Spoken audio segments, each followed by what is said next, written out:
as to first-degree premeditated murder of Madeline Soto. You are adjudicated guilty and sentenced to life in prison without the possibility of parole. Stephan Sterns is now being held accountable for the rape and murder of Madeline Soto. But long before Sterns changed his plea in court, Sterns changed his story about what happened to the 13-year-old. Do you have any idea where she may be? No. Sterns originally told detectives he dropped Soto off at Hunters Creek Middle School, never to be seen alive again. But while locked up in the Osceola County Jail, Sterns told his parents by phone that Soto died the previous night at home in this upstairs room where he and the teen had gone to bed together. She had gone to be with me earlier in the night, but I left her alone for quite a while. Oh, she was upstairs. Okay. Yeah, I left her alone there. Oh, okay. I had gone downstairs for a while, and by the time I realized anything was wrong, it was just far too late. You know, she'd been gone for a while. Just seeing her pale face and blue lips and how ice cold she was, and it's crazy. Sterns and his parents were so convinced he could face the death penalty, they discussed what his final meal on death row might be. I was thinking more like an entire Little Caesars pizza, some Mexican candy, 2 liters of cherry Coke. I don't think you get a Little Caesars. You may get a frozen pizza, though. I thought you were going to tell them they asked their mom to make her death by chocolate cake for you. Ultimately, Sterns avoided the death penalty as part of a plea deal with prosecutors. The terms of that plea deal appear to have been shaped, at least in part, by phone calls that Sterns made while locked up here at the Osceola County Jail and while authorities were still trying to seek justice for Madeline.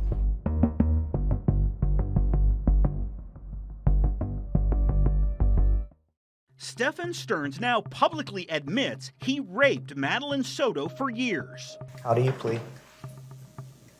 Guilty.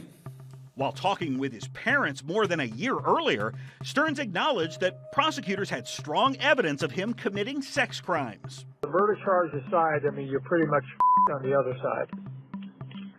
Potentially, yeah.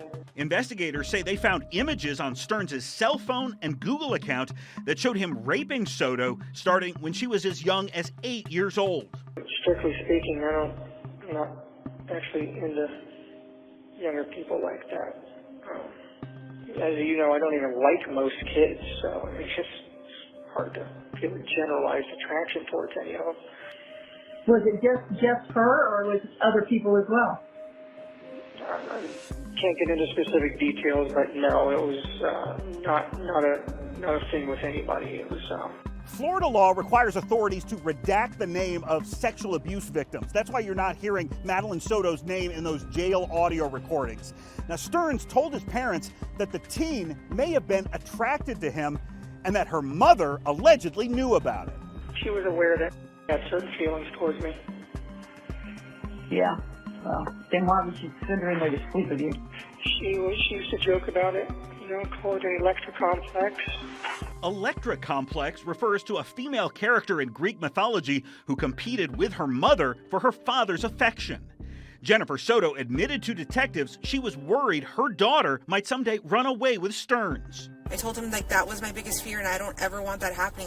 You can't do that to me. And they used to both ogle over me and comment on me and talk about me together and giggle and talk about how nice I looked, and it was not an appropriate situation. No, it wasn't. But while Sterns now admits he raped Soto, he does not admit to intentionally killing her. Sterns, how do you plead to first-degree premeditated murder in 24 CF 1293? No contest.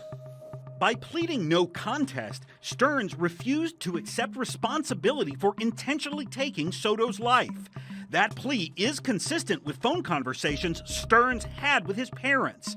Sterns admitted the teen died in this room where they'd gone to bed together, but he did not admit to purposely killing her. The medical examiner says Soto died by strangulation. Well, I discovered her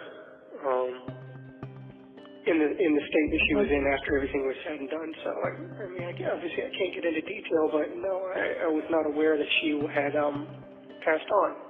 As you know, I'm up and down throughout the night, and I was not in the room the whole time. I mean, it's not like you just suddenly feel someone's ghost pass away from them. You know, it's a discovery. And So she wasn't even in the same room with you? well, I mean, she was in the room that I started in, but you know, I'm up and down throughout the night, and I tend to wander around the house and fiddle around on my phone and step out front, and feel the nice, cool night air and all that. So I was gone from the room for. I mean, obviously, I really can't get into too many details, but Yeah. Okay. I didn't discover what had happened until just around dawn. Okay. You know, Interesting. because I discovered that she was ice cold.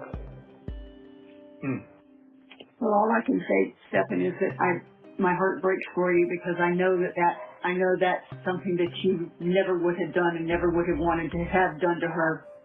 I'm right. Neither would we. I just think, maybe God just delivered her out of a place that was going to become really bad for her. I always knew that life was going to be hard for her. Her mom certainly didn't do her any favors, and since I had no say in the matter of how she was raised or disciplined or anything, there was nothing I could do about it but sit back and watch the train wreck as it unfolded. On the day prosecutors announced they would be seeking the death penalty, Sterns called his parents again. I hate to say it, but I'd rather have you on death row because you're in more seclusion and you're not really with the bulk of the population of the people. Well, I hate to say it, but I'd rather be on death row, too. For each count, you are sentenced to life in prison without the possibility of parole. By entering pleas, Sterns avoided the death penalty. I have nothing but sorrow for her loss. And I miss her all the time. Her passing has torn me and my family apart as well. And she truly was a joy. Sterns' parents were not in the courtroom on the day their son was sentenced. Neither was Madeline Soto's mother, Jennifer. The victim's father was there. I just loved her so much. Tyler Wallace supports the plea agreement, which spares him from attending 2 trials where he'd hear graphic details about his daughter's rape and murder. It just gets worse every time I rethink about it and the true horror of what this man visited upon her. And I can only hope that he lives a long time in prison and has those same horrors revisited upon him by his fellow inmates. If Sterns later decides to withdraw his guilty or no contest pleas, the state attorney's office says it will continue its pursuit of seeking the death penalty against him and possibly add additional sex crimes charges. Prosecutors have not charged anyone else in connection with Madeline Soto's death. I'm News 6 investigator Mike DeForest.